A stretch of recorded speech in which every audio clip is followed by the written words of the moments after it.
right, I would like to call to order the library board meeting for January 15th, 2025, and we're excited for our new members that we have here. Susie Grimes, Yes. thank you and welcome, and Penny Budzine, welcome to you as well. Madam Secretary, will you call roll, please? I'll now call roll. Kayleen Browning, Here. Penny Budzine, Here. Susie Grimes, Here. Jane Mitchell is absent. Amy Walters, I am here. Courtney Winkler, Here. Lee Wells, Here. Mike Castro is unable to make it today, it looks like. All right. Our first thing that we're going to do is our election of officers. So we need to start with our president of that chair. And does anyone have a nomination for chairperson? I nominate Jane Mitchell. Okay. Do I have a second? I'll second All it. right. And all in favor? Aye. Aye. All right, we'll move on to vice chair. Do we have a nomination for vice chair? I nominate Penny Budzier. Okay. Do we have a second? Second. All right. All in favor? Aye. Aye. Aye. All right. And secretary? I nominate Amy Walters.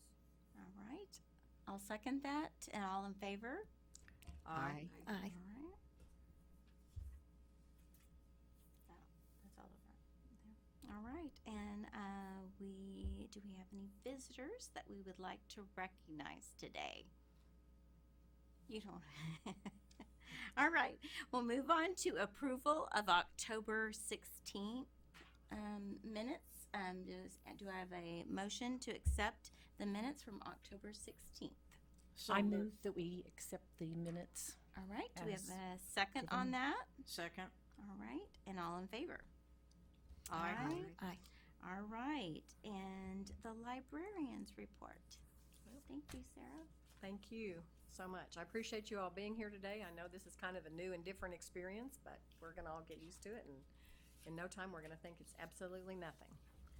So we'll just go ahead and follow the same format that we've had before for my report. I usually start off with staff, so that's where we'll start.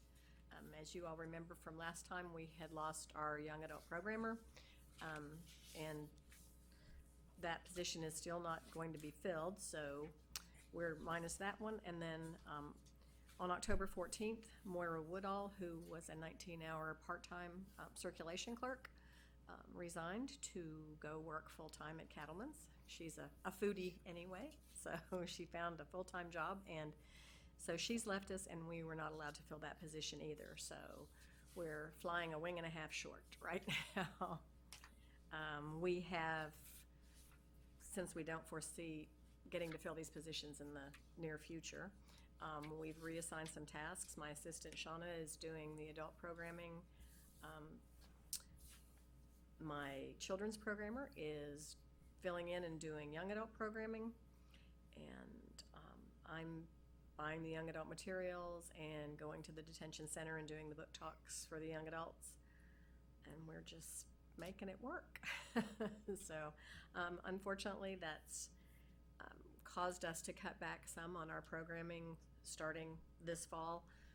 We were looking to up sessions of baby story fun and preschool story times, and we were also hoping the first of this year to add a bilingual story time, but unfortunately having to work the same number of hours with a person and a half less, it just spreads the staff too thin to be able to even keep up with what we had been doing. So we've had to decrease our programming a bit, and then we certainly don't have staff right now to add new programs. We used to have 2 children's programs every month. Whatever Stephanie had, we always had 2 sessions, a Monday and a Tuesday. So we've had to go back to just 1 session, in order to be able to have the desk staffed, and then somebody, heaven forbid, if people have to walk away to pick up on that. So, Shauna Deeds, my assistant, has completed her supervisor training with Oklahoma Municipal Assurance Group. So she's all ready to be a super supervisor. Congratulations. So, yep, that's great. You all have in front of you, I'll move on to monthly statistics. You all have the monthly statistics for this period in 2023 and also the current stats for October, November, and December. And as always, they fluctuate. Sometimes our circulation numbers are higher this year, some months they're lower. Same thing with most everything. The one oddity, and I'm sure that those of you who aren't new, if you look at the sheets under database usage in 2023 for these months, you'll notice in October our database usage was 557. In October of this year it was 19,703. That's due to one of our children's databases that has been accessed, we're guessing by a bot or something, and doing massive amounts of checkouts. We've contacted the company a number of times, and they're kind of like, isn't that great? Look at all the circs you guys have. And we're kind of like, but it's not really ours. So anyway, so those numbers are not from people who are living here in Yukon that are accessing the database and doing all of those uses. So we don't have a way to ferret out easily true numbers. So unfortunately, they're running high. So it looks great, but we never want to, appear to not present something that's not gospel. So we're just stuck with what we have. There was a lot of new cards issued in December for this year. That's really it's good. amazing sometimes in the difference. We just think sometimes, doesn't everybody in Canadian County already have 3 cards? But I guess not, because they just keep coming. We continue to get lots of new residents, even people who have been here 2 or 3 years and just haven't made it in to get a card. So, yep, we continue to do cards. Our online services are still popular, obviously. Overdrive continues to be, big. People love listening to audiobooks digitally or reading that way. Our digital magazine numbers aren't as high as I'd like, but they have increased, gone up from the teens to the 20s and the 30s. So that's an improvement. And I'm not sure, we have to get an exact count, but probably adding People magazine has helped. I know that's a real popular one. We had kind of hesitated at first because it was a lot more expensive than some, but if a lot more people are going to check it out, it's worth the cost. So I'm guessing when I see the breakdown in individual magazine circulations that it will probably be thanks to People. And you'll notice that last year there was a line for tests that we've proctored. Looking over this last year's statistics page, I just took that out of the report. I think they've just come up with enough platforms that they don't need in-person proctors really anymore. I haven't had anyone request, in at least 6 or 8 months for a proctor for any kind of test. We would get them for insurance, we'd get them for college courses, all kinds of different things, and we just have not had the request for test proctors, so we're just going to leave that one out. Excuse me. Sorry about that. Our children's iPad numbers are up. Again, those tend to fluctuate a lot too, but as the weather tends to get cooler, we get more kids inside more often, and they come to play at the library. So we have a lot more kids that are on the iPads, and our numbers have gone up significantly from last year. Any questions on any of that? You are just, it's basically for your information to see how we do from one year to the next and what we've done for the last 3 months. So the next thing that I'll report on are the programs and activities that we've done in the last 3 months. Our Baby Story Fun and Toddler Story Fun programs for the littlest of the littles. Baby Story Fun for children 18 months to, newborn to 18 months. That's on Tuesday, along with the Toddler Story Fun, which is 19 months to not yet 3. And we have broken the sessions down into short, like 2-month kind of mini sessions, and now people register each week.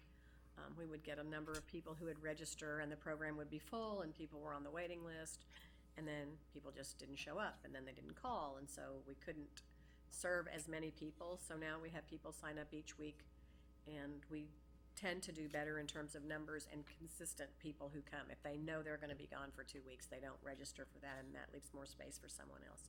So that's worked out really well. So we had a fall session from September 3rd to October 30th, and then our late fall session is November 5th to December 15th. Our preschool story time, which is for children who are 3 but haven't gone to kindergarten yet, is on Wednesdays, and that was September 2nd to October 29th.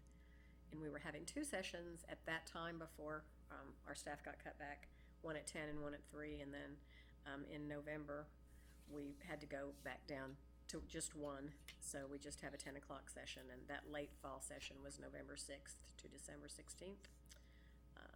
In October, we had a special firefighter story time. We're fortunate that our Yukon firefighters come out just like they do to the schools and bring their gear and show the little kids in story time, here's what we look like, here's what we sound like, don't be afraid. And then, of course, after they manage to wait through that, then they get to go check out the fire truck. So that's really their favorite part. And we try to do that every year so that those kids start off at an early age knowing, what the firefighter looks like, what the firefighter sounds like, and get to know them more on a personal basis. Each month, our young early literacy programmer, Tricia Knaus, does an outreach program at Yukon Head Start and TLC Preschool.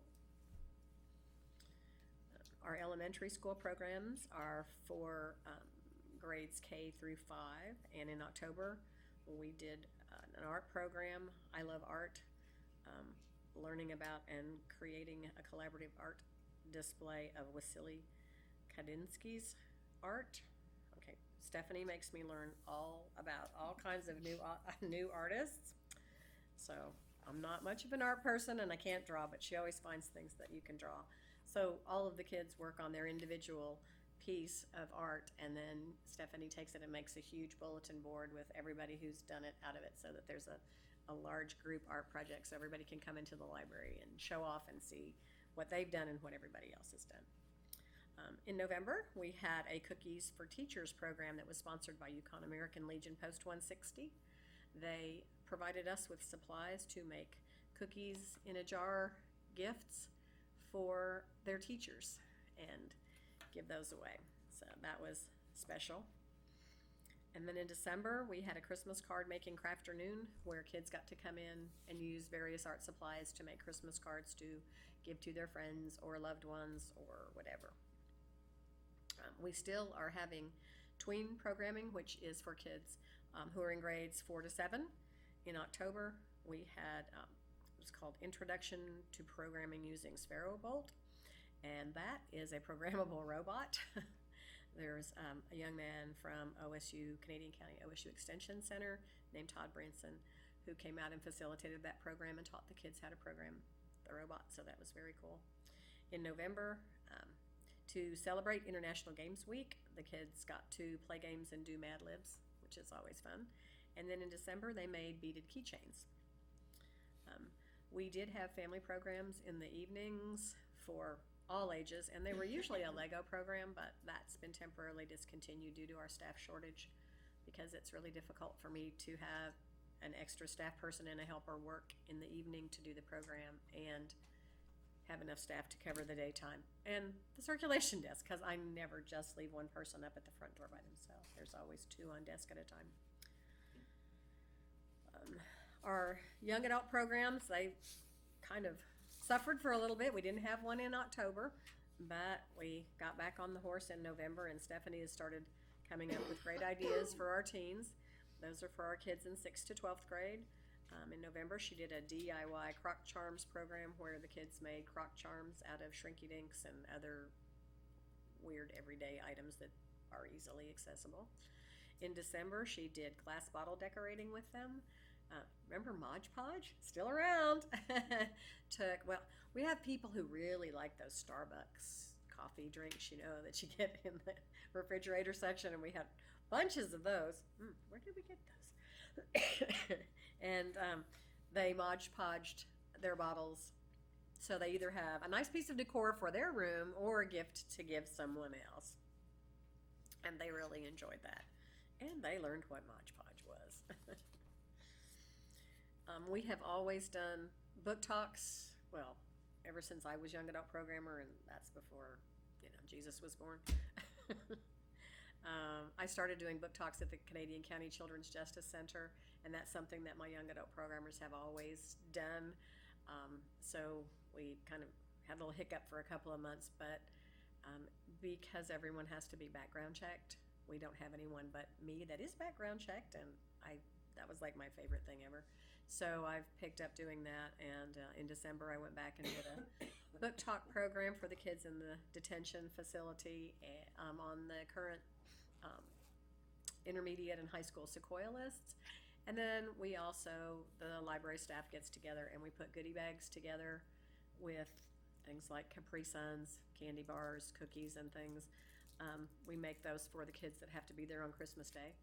They try not to have very many kids there, but some kids are not allowed to go home, or they don't have a home to go to that would be good for them. So they are forced to stay in the detention facility on Christmas Day, so we just try to make it a little less awful if you're stuck there on Christmas. Our adult programs, we always have fall reading for the adults instead of in the summer, because you guys know what it's like in the summer at the library, and there's no way we can squeeze the adults into. So it was the same theme as the kids. Adventure begins at your library. It ran from September 16th to October 24th. There were weekly programs, and then the reading portion where people read for the opportunity to win prizes. We had 87 readers that logged 78,953 minutes in our time frame for reading.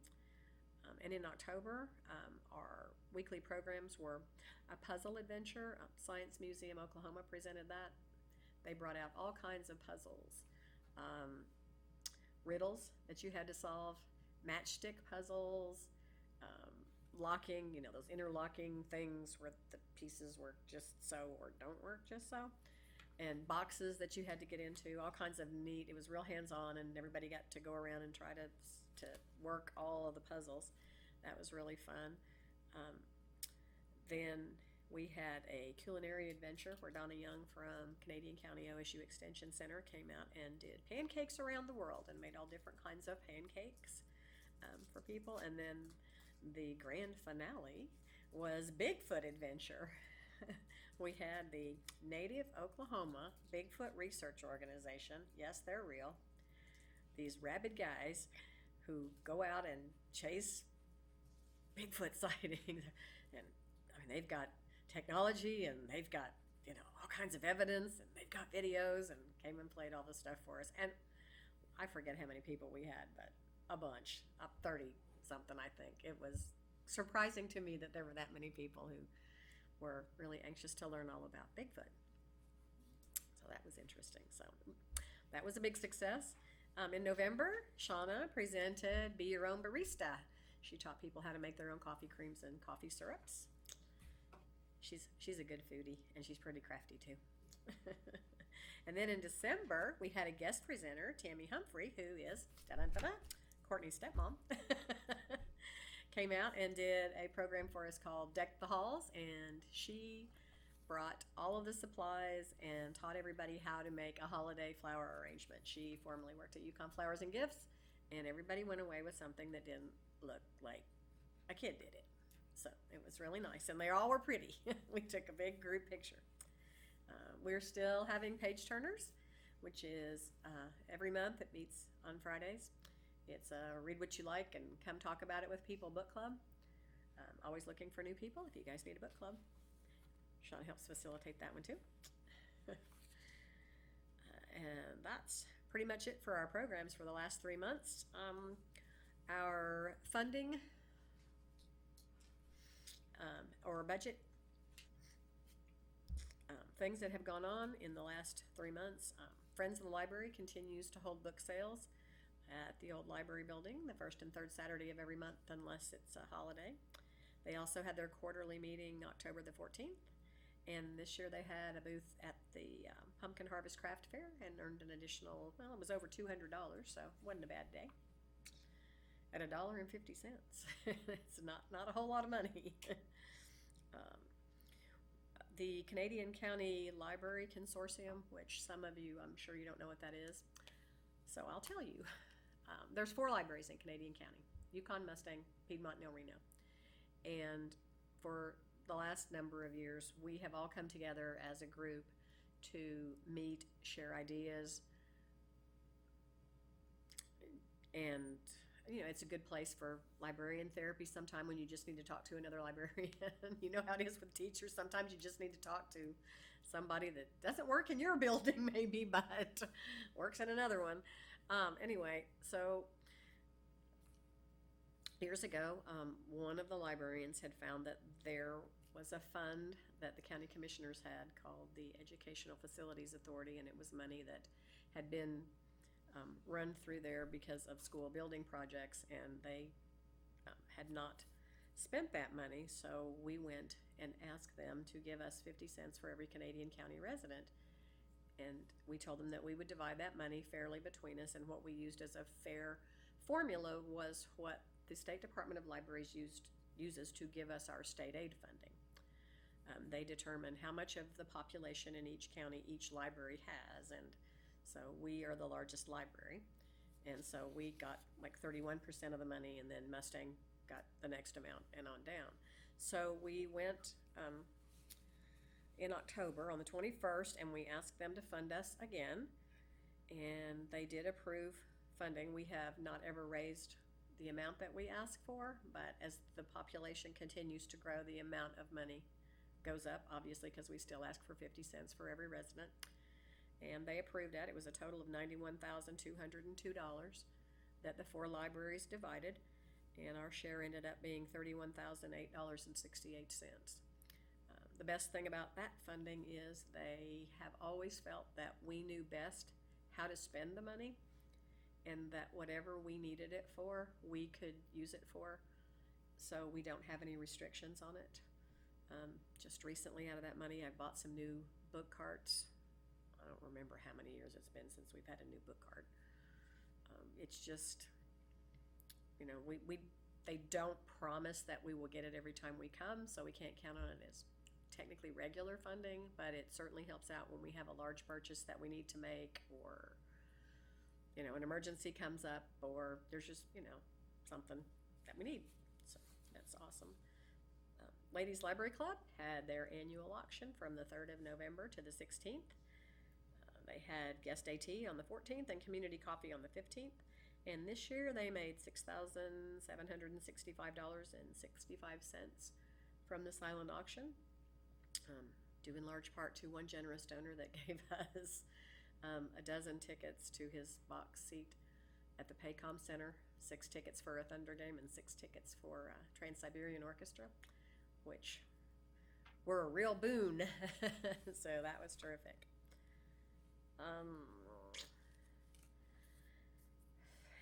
And that just gets me down to kind of, okay, the tail end.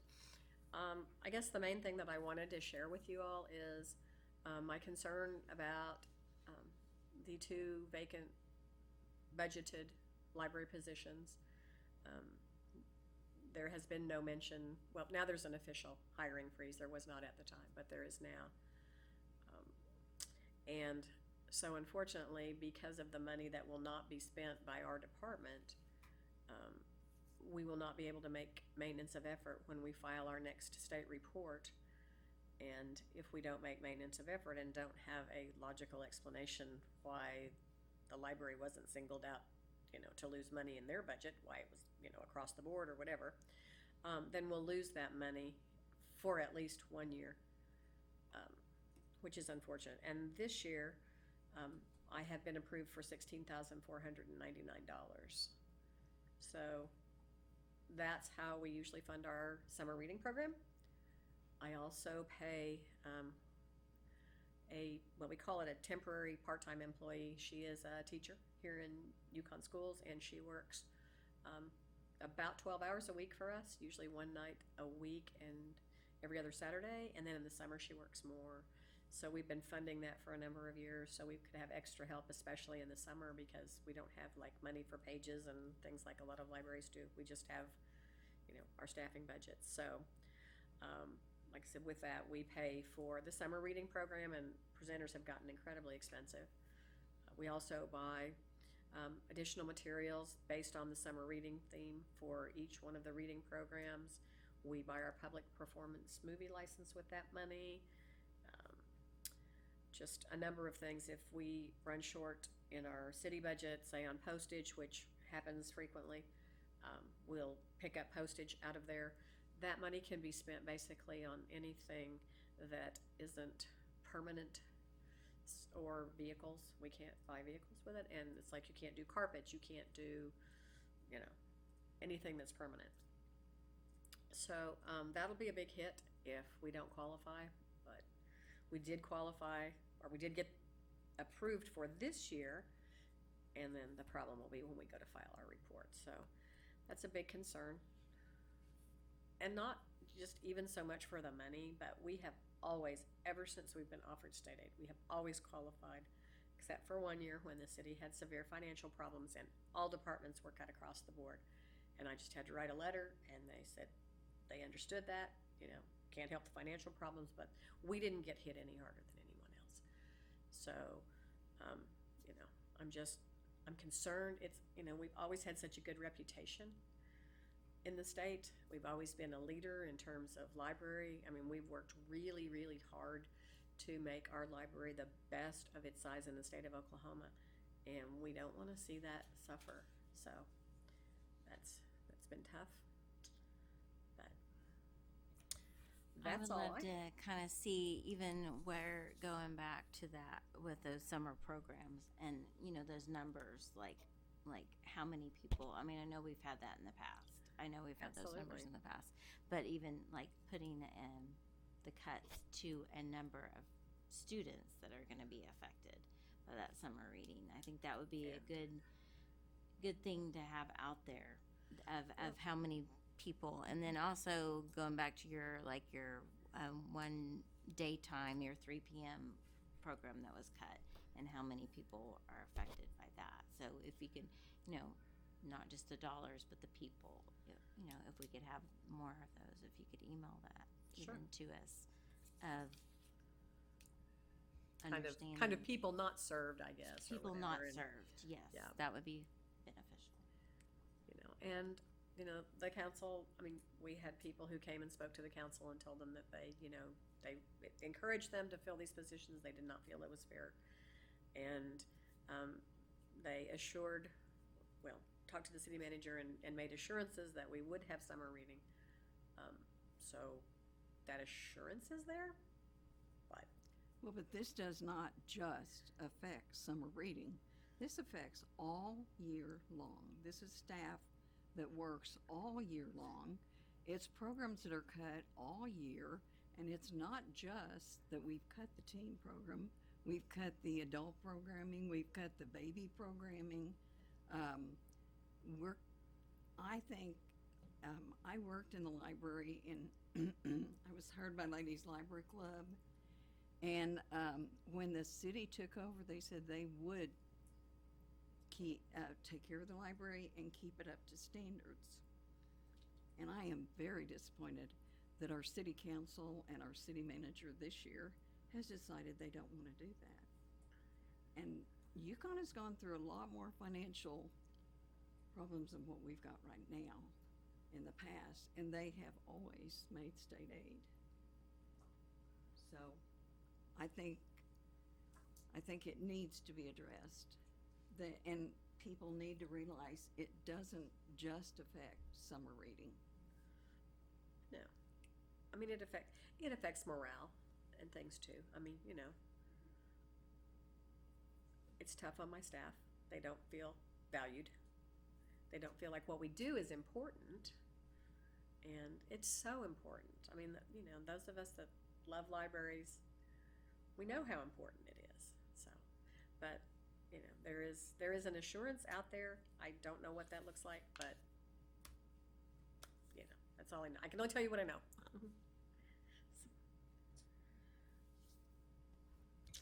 And that's it for my report. Anything else? All right. Do we have a motion to accept this report? So moved. All right. Second? I second. All right. And all in favor? Aye. Aye. All right. We'll move on to old business. No old business today that I know of. Okay. And any new business that needs to be brought forth? I don't have any of that on my Okay. end, so. All right. And we'll move to any other open discussion that we would like to visit about with anything else. All right. If you got a comment, Any- speak any now other or forever hold your peace.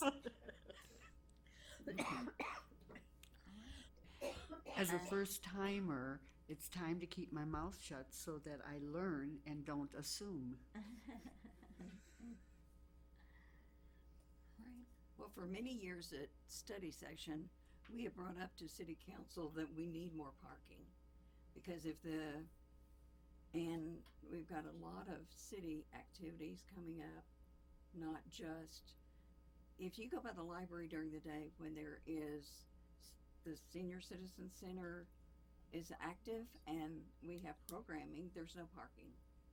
And the Chocolate Festival, which affects us, but we have the Daddy-Daughter Dance, the Chili Cook-Off, we've got a lot of big events coming up where there will be no parking. And the city has discussed making it to where people could park on the grass, putting something there so they could park on the grass if it wasn't real muddy. And I think we need to bring that up to the city council again, because I just don't think it's safe with the way you see adults and children running across the street from wherever they've ended up parking to go to the big events that Yukon sponsors. So, And I know for the Chocolate Festival, which is going to be February the 1st, so if you all want to go, get your tickets. We have them available for advance purchase at it's a discount. lot of fun.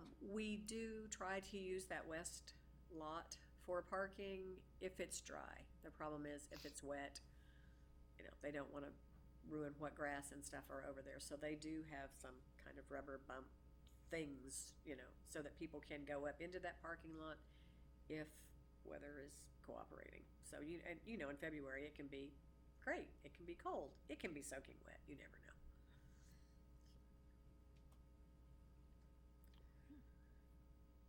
Any other comments, questions, concerns? All right, the next meeting is April the 16th. And so do we have a motion to adjourn? I so move that we adjourn this meeting till April 16th. All right, a second? I'll I second. Okay. Lee And Wells. all in favor? Aye. We're adjourned. Thank you, lady.